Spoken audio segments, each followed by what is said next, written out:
Deep in the mountains, where the mist clung to the trees and the air felt thick with the weight of forgotten years, there was a town. It wasn't on any map, nor did it show up on any GPS system.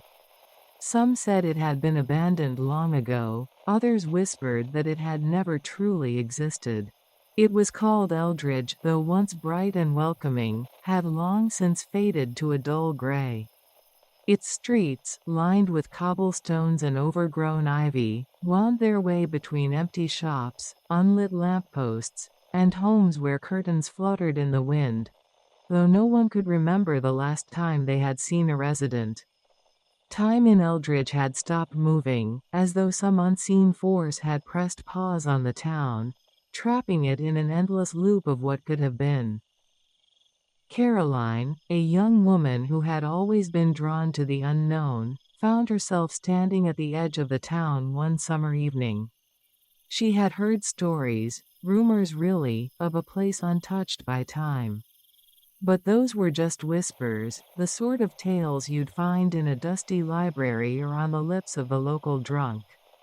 Still, curiosity had led her here. She had been hiking through the mountains for hours, following a trail that seemed to twist and bend without any clear direction. The further she walked, the more the forest seemed to close in around her. After a sharp turn in the trail, she emerged into the town's main square. It was eerily quiet. The buildings looked as if they had been abandoned in haste, their windows cracked, doors ajar. Yet there was no sign of decay. The paint on the houses, though chipped, didn't appear to be peeling. The grass in the yards hadn't overrun the sidewalks. It was as though the town had been frozen in time, untouched by the wear and tear of years. Caroline walked down the main street, her boots clicking on the cobblestones. She passed a bakery where the scent of fresh bread still lingered in the air, though no one had baked there for ages. The clock tower, though stopped at noon, had no rust. It stood tall and proud, as if waiting for something, or someone. She reached the center of the town and found the fountain, still running with crystal clear water. The statue in the middle, an angel with outstretched wings, had moss creeping up its base, but the stone was smooth and unmarred. She felt as if she were in a dream, where every movement was slowed, and yet everything felt more vivid than anything she had ever experienced. As she wandered further, she discovered something odd, an old theater with its doors open, inviting her in. She couldn't resist. Inside, rows of velvet seats lined the hall, and the stage, though empty, seemed to hum with a faint energy. A thick layer of dust covered everything, but there was an unmistakable presence in the air, as if the theater had been waiting for her. She sat down in the front row, the cushions creaking under her weight. And that's when it happened. A soft sound, a faint whisper, like a faraway conversation, began to drift through the air. Caroline's head jerked up, but the theater was empty. The whispers grew louder, and she realized they were coming from the stage. Slowly, cautiously, she walked toward the curtains. When she pulled them aside, she saw a scene that made her breath catch in her throat. It was a play. No, it was more than that. It was real life. The actors on the stage weren't actors at all. They were people who looked just like the townsfolk she had seen earlier, people from the past, frozen in a loop, performing the same scenes over and over. They were going about their daily lives, unaware of the passage of time, unaware that they were no longer part of the present. The scenes played out in a strange rhythm, repeating endlessly, no matter how hard Caroline tried to make sense of it. It was as if time had forgotten this town, leaving it behind in some forgotten era, where everything remained just as it was, frozen in an eternal now. The townspeople moved in their own world, never aging, never leaving, always repeating the same actions. The air around Caroline grew thick, almost suffocating, as the realization settled in. This town wasn't just abandoned. It was trapped. She backed away from the stage, her heart pounding in her chest. As she turned to leave, she heard the faintest echo of a voice, a whisper that seemed to come from the walls themselves. "Stay with us." The words hung in the air like a warning. She had to leave. She didn't belong here, not in this place where time was caught in a perpetual loop, where the people were forever suspended in a forgotten moment. Caroline turned and fled from the theater, through the quiet streets, past the fountain, back to the forest that had brought her here. But as she crossed the threshold of Eldridge's border, something strange happened. The mist seemed to close in around her. She glanced back, and for a brief moment, she could have sworn she saw the townsfolk watching her from the shadows. But the mist swallowed the town once again, and when Caroline turned away, she realized she couldn't remember how she had come to be there in the first place. The town that time forgot was waiting for its next visitor, its next lost soul, to step into its timeless embrace. And Caroline knew, deep down, that no matter how far she ran, the town would always be there, just beyond the fog, waiting to pull her back into its endless loop.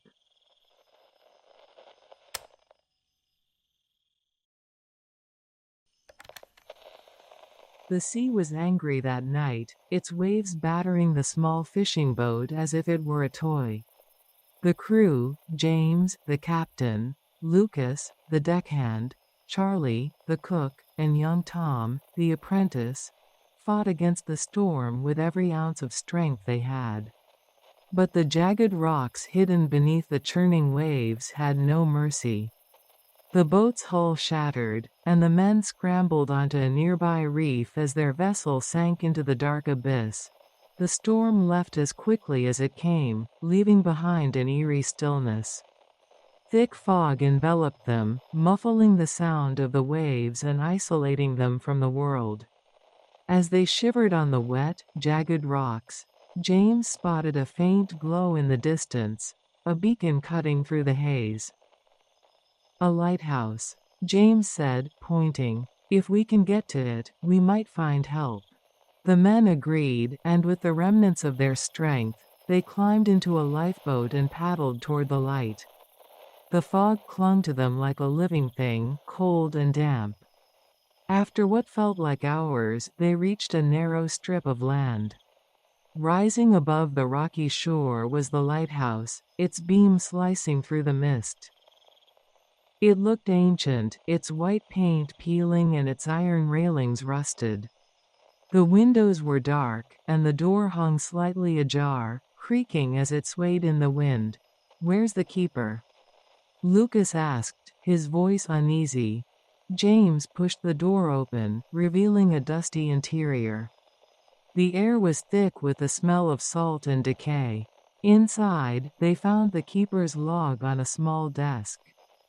James picked up the log, its leather cover cracked and damp from years of neglect. Flipping through the pages, he read aloud the entries written in neat, precise handwriting. August 3rd, fog thick today. Visibility low. Shipwreck reported on the southern reef, no survivors. August 7th, strange sounds at night. Thought I saw movement on the water, but there was no one there. August 10th, it comes at night. The last words sent a chill through the group. James turned the log over, but the pages ended abruptly. "What comes at night?" Tom asked, his voice trembling. No one answered. James closed the logbook and looked around the room. Dust covered every surface, and the air felt oppressive, as though the lighthouse itself was holding its breath. "We need to focus on fixing the lifeboat," James said firmly. "This place won't help us." The group agreed, though unease lingered in their eyes. They set to work on the lifeboat using tools they had salvaged, dragging it onto the shore near the lighthouse. As the hours passed, the fog seemed to grow thicker, muting the world around them. That night, the first sound came, a low, mournful wail, like the cry of a distant whale.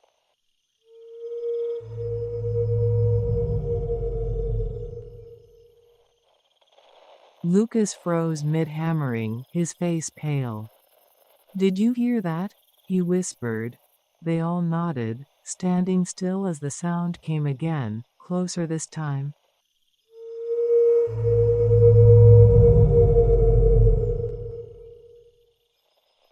It wasn't a whale. It was something else, something that seemed to be circling them. "We're imagining it," Charlie said, though his voice wavered.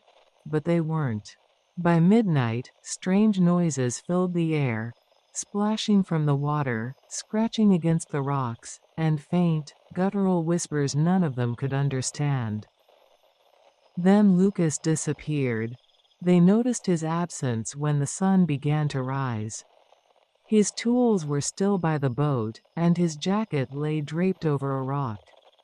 But there was no sign of Lucas himself. "Maybe he went to the lighthouse," Charlie suggested, though he didn't sound convinced. They searched the building, calling his name, but the only response was silence. In the dim light of dawn, Tom found something near the keeper's desk, a single wet footprint, too large to belong to any of them. James clenched his jaw. "We stay together from now on. No one wanders off." That night, the fog returned with a vengeance, thick and suffocating. The noises came back, louder and more frantic. Shadows flickered along the shoreline, their forms shifting and unnatural. Charlie was the next to go. One moment, he was sitting by the fire, staring out at the fog. The next, he was gone, his chair overturned.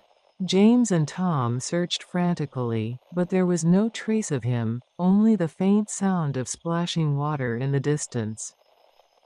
"We have to leave," Tom whispered, his face pale. James nodded. "We'll finish the repairs at first light. We're not staying another night." But the island had other plans. As they worked on the lifeboat the following day, they felt the weight of unseen eyes watching them. The fog never lifted, and the lighthouse seemed to loom closer, its silent beam spinning like a watchful eye. That night, James woke to find Tom gone. Panic set in as he searched the shoreline, his lantern casting long, flickering shadows. Then he saw it, a figure standing at the edge of the water. "Tom." James called. But as he approached, the figure turned. It wasn't Tom. It was tall and gaunt, with hollow eyes that glowed faintly in the dark. Its mouth opened, emitting the same mournful wail they'd heard the first night. James stumbled back, tripping over a rock. When he looked up, the figure was gone, and the fog seemed to close in around him. Desperate, he ran to the lifeboat, pushing it into the water with trembling hands. He didn't look back as he paddled into the mist, his heart pounding in his chest. When the fog finally cleared, the island was gone. The lighthouse, the reef, and his crew had vanished, leaving only an endless expanse of water. James was rescued hours later by a passing ship. He tried to tell his story, but no one believed him. The charts showed no island in the area, and no other ships had reported seeing a lighthouse. Years later, James still hears the mournful wail in his dreams. Sometimes, in the dead of night, he feels the fog creeping through his window and wonders if the island is calling him back.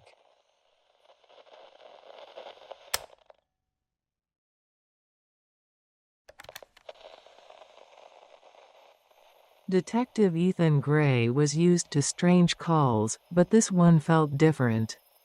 The chief's voice on the phone had been tense, urgent. "You're the only one I trust with this, Gray. We've lost all communication with Rivenmore. Get there. Figure out what's going on." Rivenmore was a small, quiet city nestled in the mountains. Ethan had driven through it once during a case years ago, and it seemed unremarkable then, a sleepy town where nothing ever happened. But as he arrived at the city's edge now, he realized something was deeply wrong. The silence was the first thing he noticed. No cars, no birds, not even the rustling of leaves. It was as if sound itself had been erased. The streets were eerily clean, as if no one had been there for days. Ethan parked his car and stepped out. His boots clacked against the pavement, the sound unnaturally loud in the stillness. He called out, "Hello?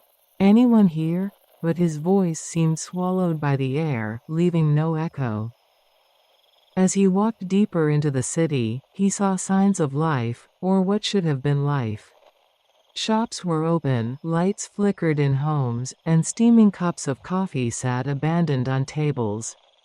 It was as if the entire city had vanished mid-step, leaving everything behind. His first stop was the police station. Inside, he found desks neatly arranged, papers scattered, and a radio still turned on but emitting only static. A sense of unease grew in his chest as he sifted through reports, looking for any clue about what had happened. One file caught his eye. It was labeled, "The Silence Protocol." The file detailed a strange phenomenon that had plagued Rivenmore for decades. People reported hearing whispers in the dead of night, voices that seemed to come from nowhere. The whispers grew louder over time, driving some residents mad. The file ended abruptly, as though the person writing it had been interrupted. Ethan left the station and continued his search. As night fell, the silence became oppressive, wrapping around him like a shroud. He felt watched, though no one was there. Finally, he came to the city square, where a massive clock tower loomed. It was the only thing making noise, its hands ticking faintly.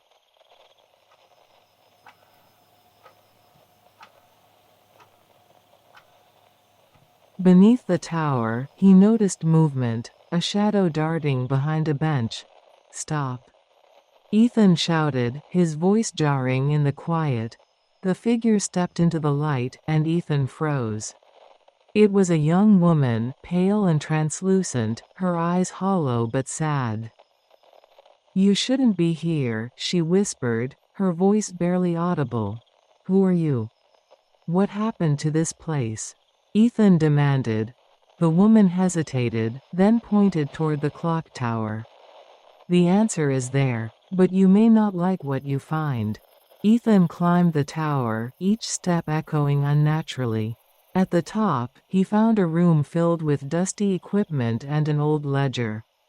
The ledger contained the names of every Rivenmore resident, each marked with the same date, 50 years ago. Suddenly, the whispers began. They weren't coming from the walls or the wind. They were inside his head. "We are the city," the voices said in unison. "We chose silence to hide our truth." Ethan's hands trembled as he turned the last page of the ledger. It explained everything. 50 years ago, an accident at the clock tower released a wave of energy that froze the residents in time. They had become ghosts, unable to leave the city, unable to die. Over time, the whispers, fragments of their trapped consciousness, had driven them mad. To protect themselves, they chose silence, shutting off all sound to prevent the whispers from consuming them. Ethan stumbled back, horrified. He understood now why the city was silent. It wasn't a curse, it was a desperate attempt to maintain their sanity. As he descended the tower, the woman appeared again. "Now you know. You can leave, but you must promise never to tell anyone about us." Ethan looked at her, at the empty streets and the oppressive silence. He nodded, unable to speak. When he returned to his car, he drove away without looking back. The silence of Rivenmore lingered in his mind, haunting him. He didn't tell the chief what he'd found, didn't file a report. But sometimes, late at night, when the world around him was quiet, Ethan could still hear the whispers.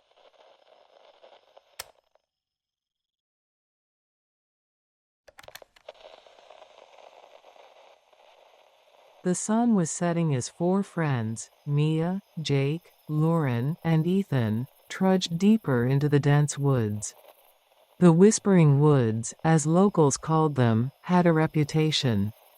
Strange stories surrounded the area: hikers who vanished without a trace, eerie voices heard after dark, and a creeping sense that you were never alone. Mia, always the skeptic, laughed off the rumors. "It's just a bunch of old stories to scare tourists," she said, adjusting her backpack. Jake, the adventurous one, grinned. "Well, if we hear whispers tonight, at least it'll make for a great story to tell." Lauren, who had been quiet all day, frowned. "I'm not sure we should be here. This place feels wrong." "Come on," Ethan said, trying to lighten the mood. "We'll set up camp, have some s'mores, and be out of here by morning." "Nothing's going to happen." By the time they found a clearing to set up camp, the woods were shrouded in darkness. The trees loomed tall and close, their branches twisting like skeletal fingers. Mia started a fire, and the warm glow pushed back the encroaching shadows. As they sat around the fire, roasting marshmallows, a faint sound broke the stillness. It was a whisper, soft and barely audible.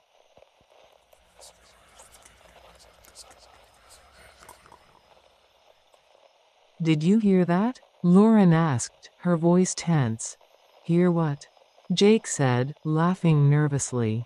"It's probably just the wind." But the wind was still. The whisper came again, louder this time. "Help me." Everyone froze. The voice was faint but unmistakable. "That sounded like," Ethan started, but stopped abruptly.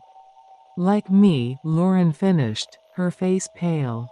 Jake grabbed a flashlight and stood.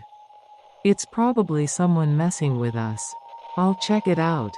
"No," Lauren said quickly, grabbing his arm. "Don't go alone." Reluctantly, the group decided to stick together. Flashlights in hand, they ventured away from the campfire, following the whispers. The voices grew louder, and what they heard made their blood run cold. Mia, Jake, Ethan, Lauren. The voices were their own, calling their names in desperate, terrified tones. "This isn't funny." Mia shouted into the darkness. Her voice echoed, but the whispers didn't stop. "Turn back," a voice that sounded like Ethan's said. "It's not safe." "I didn't say that," Ethan whispered, his hands trembling. They turned to head back to camp, but the trail was gone. The woods seemed to have shifted, the trees closer together, their gnarled roots twisting across the ground. "This can't be happening," Lauren whispered. "It's fine," Jake said, though his voice wavered. "We'll find the clearing. It's got to be close." But as they moved, the whispers followed, surrounding them, growing louder. They sounded like cries for help now, like arguments and pleas. "Why did you leave me?" Mia's voice called. "You're not real." Jake shouted, spinning in circles, his flashlight beam darting across the trees. Suddenly, the voices stopped. The silence was deafening. "What just happened?" Ethan asked, his voice barely audible. Before anyone could answer, Lauren screamed. They turned to see her pointing at a tree. Carved into its bark were their names, each scratched in jagged, frantic letters. Beneath the names was a single word: stay. "I don't like this," Mia said, her voice trembling. "We need to get out of here now." The group quickened their pace, stumbling through the undergrowth. But no matter which direction they turned, the forest seemed to stretch endlessly. Then the whispers returned, but this time they weren't just voices.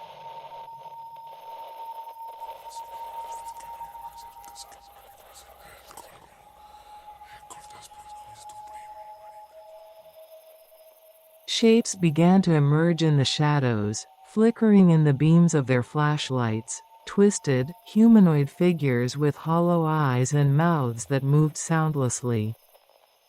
The group broke into a run, panic overtaking them. The whispers grew deafening, the shadows closing in. Finally, they burst into a clearing, their campsite in sight. Relief flooded through them as they saw the fire still burning. "We made it," Jake gasped, collapsing to his knees. But as they approached, they froze. 4 figures were sitting around the fire, their backs to them. What is this?" Mia whispered. The figures turned, and the group's screams echoed through the woods. The faces staring back at them were their own, cold, expressionless, and lifeless. The fire flickered and went out. The whispers consumed everything. By morning, the clearing was empty, the campsite undisturbed. No sign of Mia, Jake, Lauren, or Ethan remained. Locals say if you wander the Whispering Woods at night, you might still hear their voices, calling out for help, lost forever in the dark.